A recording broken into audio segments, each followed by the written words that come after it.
Mr. Duncan, F.B.I. Cleveland Field Office. I apologize for delaying you back. I've been out of town the last couple of weeks. I would like to set up a time to meet your wife over at the County Justice Center. My name is Willie Duncan, and this is my story. Back in 2020, I think December, could have been 2021, my wife was not doing well. She was experiencing some weird symptoms that we had never seen before.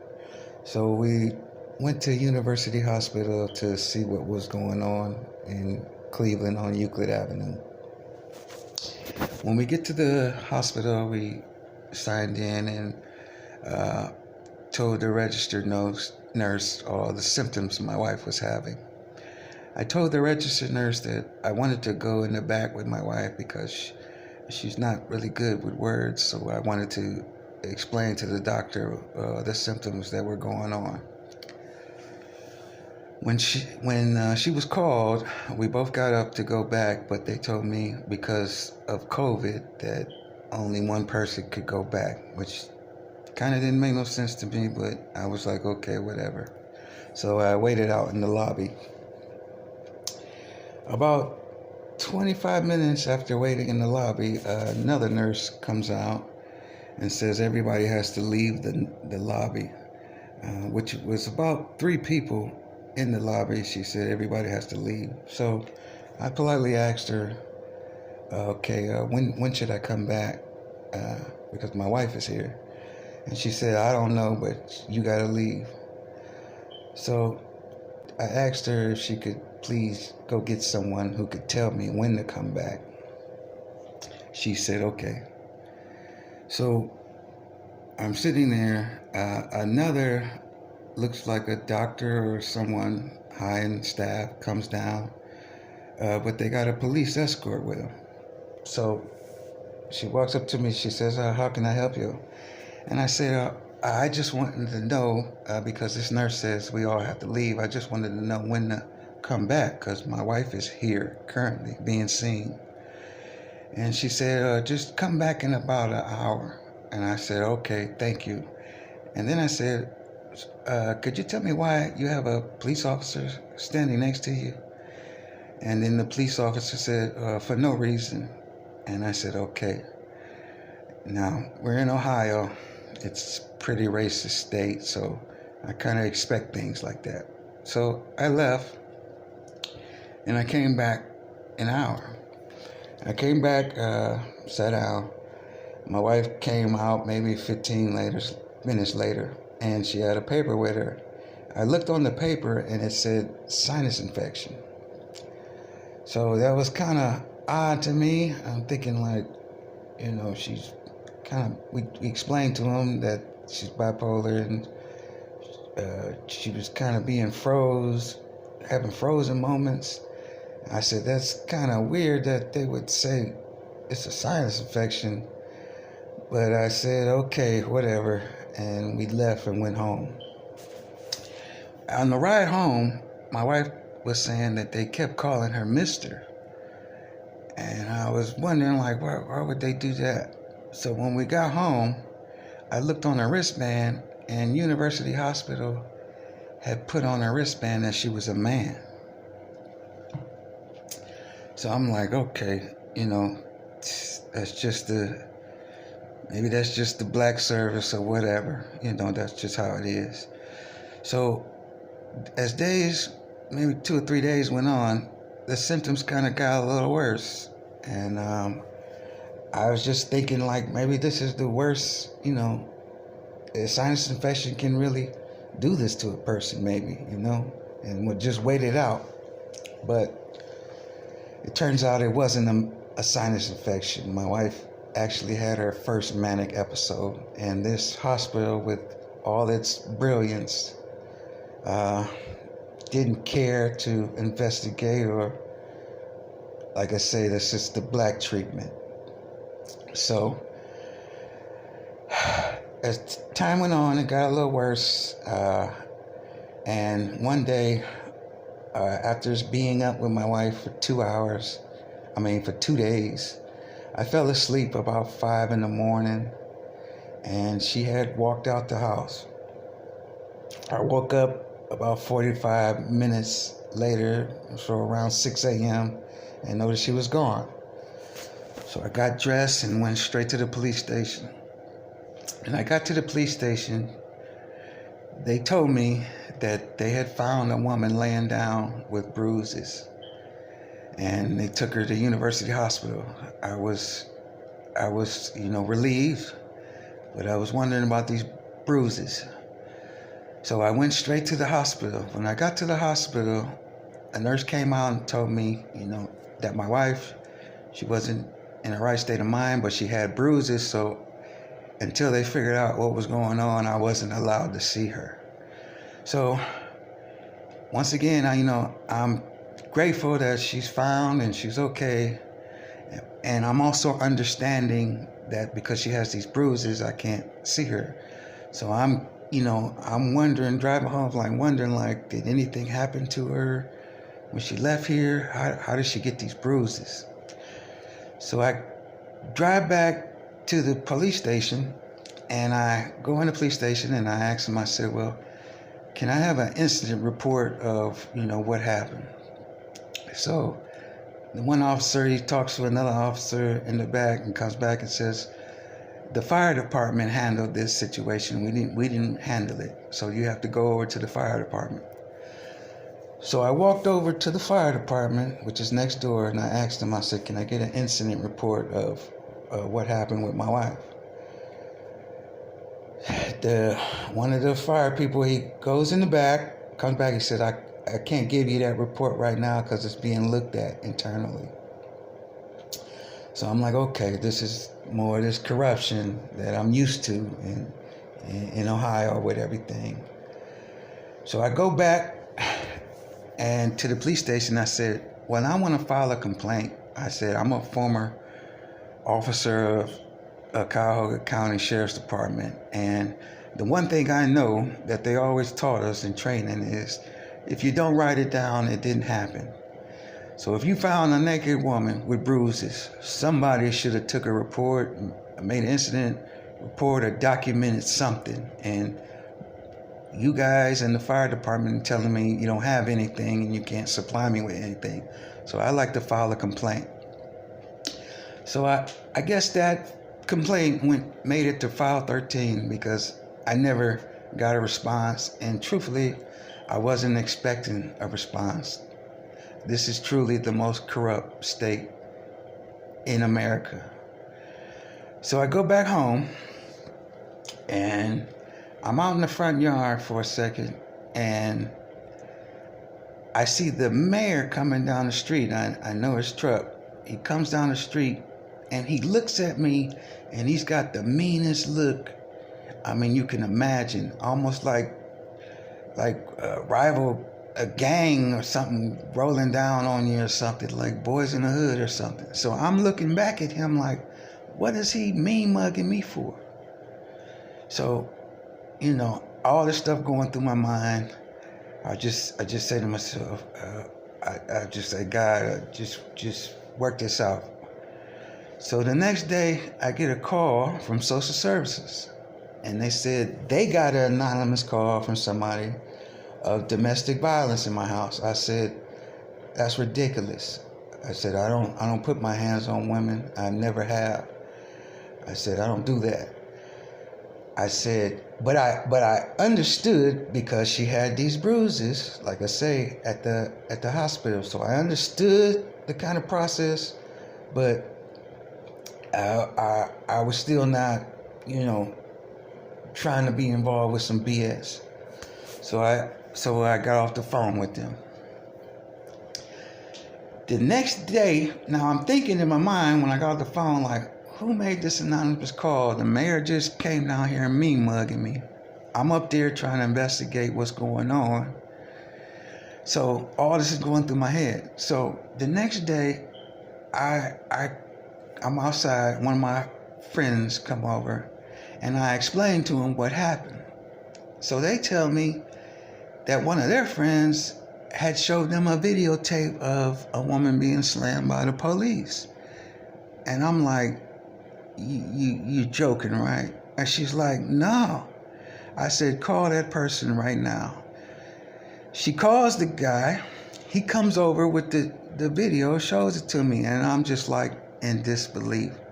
I'm like, these goddamn police, crooked ass cops done lied to me about what happened. Now keep in mind, the hospital isn't letting me see my wife because she got these bruises that were caused by the police. This hospital ended up basically kidnapping my wife and transferred her to another facility without notifying me or any of her family where she was going. I basically had to bribe one of the nurses to get information of where she was at. So back to the video, I get the video off the guy's phone, download it to my laptop. So I got the video, and I'm just in disbelief. So then I get another call from a social worker who says he's investigating domestic violence. So I told him, I said, well, guess what? I'm investigating violence too. I said, I just got a video of the police slamming my wife, and that's how she got these scrapes and bruises on her legs.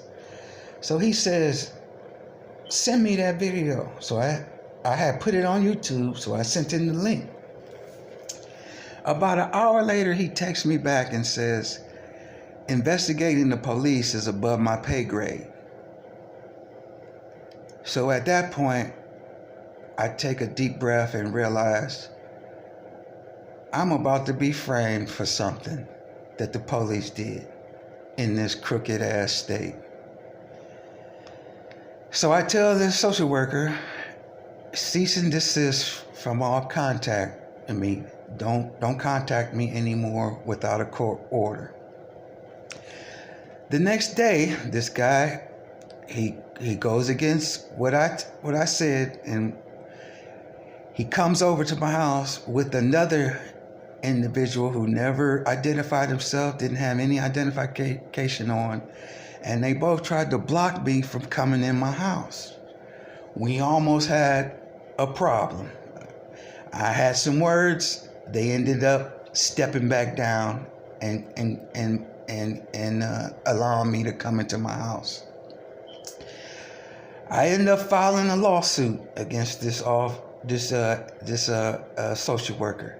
The county fired this social worker, but after firing him, they gave him a tax-paid lawyer, and the lawyer in court asked for qualified immunity. This is the corruption I'm talking about. This is how crooked the state of Ohio is. Okay? So, I get contacted by the FBI. They want to know what happened. So, I'm like, okay, great. Finally, maybe some justice of this situation going on. So I go downtown to the Cleveland FBI branch. I think that's off of Lakeside. I go downtown and I tell them the story of what happened and everything. And they're like, we're going to investigate. But you know how when you're talking to somebody and you know they got something on their mind, when you're talking to them, that's the kind of vibe I was getting. So I'm telling them, and they say we're going to investigate. And then they start asking me questions about the mayor. I told him, what I know and about his family and everything. And I told him, he has a brother who's known, to be a dealer. So they asked me, do I have access to the inside of his house? So I said, I can probably get somebody in there, in the house. Long story short, an attempt was made. Someone was sent over there. The But at the time this happened, and if you ask the mayor's brother, he'll know what I'm talking about. The mayor's brother must have had his intuition hat on, because he sensed something was fishy with the gentleman that went over there to purchase drugs. He ends up punching the guy in the face, and so it didn't go off good. Okay. I was also then asked to find out all of the properties that another brother owns in East Cleveland. The FBI told me that if they can link that the mayor was using his political office to help his family gain properties in East Cleveland, that they could build a case off of that. So they asked me to go find out, and I'm thinking, like, wouldn't y'all know what properties he owned more? But I think I remember them saying he might have them in different kind of like business names or whatever. So they asked me to go find out all the properties that I knew that were in their family, that I could find out that were in their family. So I once again recruited about 2 or 3 people, and we went around all of East Cleveland, and I wrote down all the properties that these people told me that he owned, because I only knew him to own 2 or 3 properties on the street I was living on. But I come to find out he owns a lot more from the information that we were able to gather. I got that information together, and I reported it back to the contact, my FBI contact. And they were basically like, good job, or whatever. So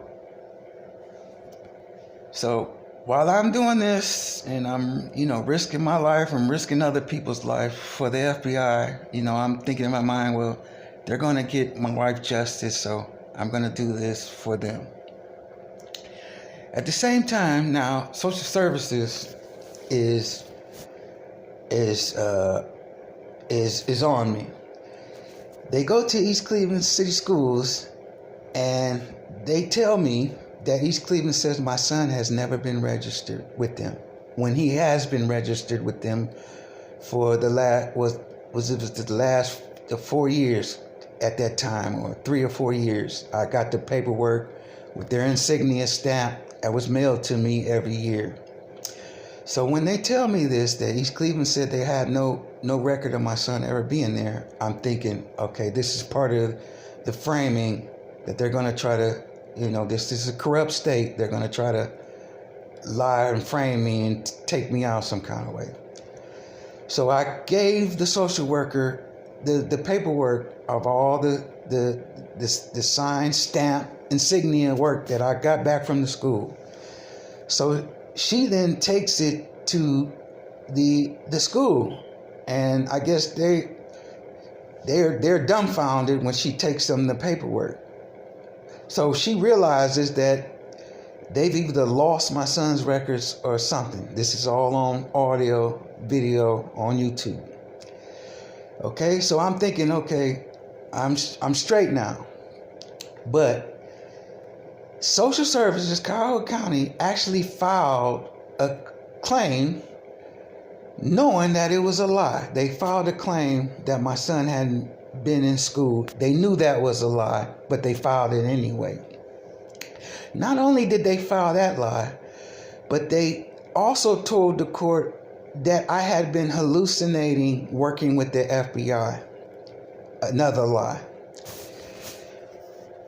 As I'm in court, the judge never lets me speak, never lets my wife speak.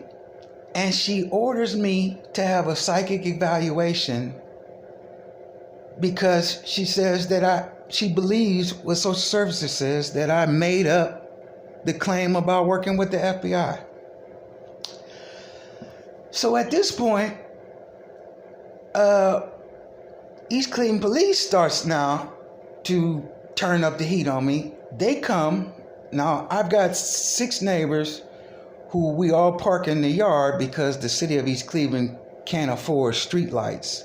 So all of our cars were getting hit at night. So for the last 2 years, we just start parking in the yards. East Cleveland police comes over to my house and they tow my car out the yard. After they see me outside, they just tow my car. So as my car is getting towed, I come outside and I'm like, what's going on? And that's on YouTube too. You can check it out. So I contact the FBI, tell them, I say, hey man, my car's been towed. I had a USB disc in there that had some of the work I was doing for you guys on it in the car. I said they towed my car, and then I let my contact know that social services is also saying that I'm exaggerating working with you all. I get ghosted by the FBI. They ghost me. They just left me hanging. And I'm thinking, what the hell? I'm like, how they gonna be foul like that? I said, I'm out here risking my life for the United States government. I'm risking other people's life, and they just gonna leave me hanging like that? I'm like, oh my God. I said, I know all these other agencies are corrupt, but is the FBI is corrupt too? What the hell is going on? I go back, when they towed my car, I go back to try to get my car out the impound. When I get it back, I'm going through the car because I know how East Cleveland is corrupt and dirty. I'm going through the car and I find a spent AK-47 shell in my trunk.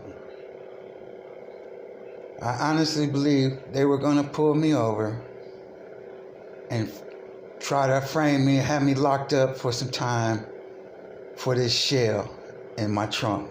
That's the way it is here. So, because of a timing glitch, the case gets dropped against me in social services in court. They then try to refile, but because I'm a free man and my lawyer tells me I can leave the state. So that's what I chose to do. I left. Fast forward to now, I decide to come back.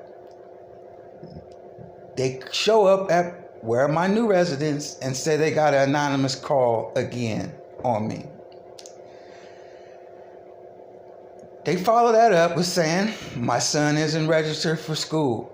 He is registered through Cleveland City Schools. But they once again get another Cuyahoga County judge to believe that lie, and the judge approves the case on me. The state of Ohio is one of the most corrupt places in the world. Don't move here. I just want to say to the FBI, how could you be that scandalous? How could you have me risking my life, risking other people's life, risking my family's life for you guys? After you promised us, you looked in my wife's eyes and you promised us justice. How could you be that foul? Why did you do us dirty like that? We already don't have faith in these other agencies. Why did you do us like that? Is it because we're black? I'm just wondering. Why did you do that to us? Why did you leave me hanging like that? That was foul. That was foul as hell.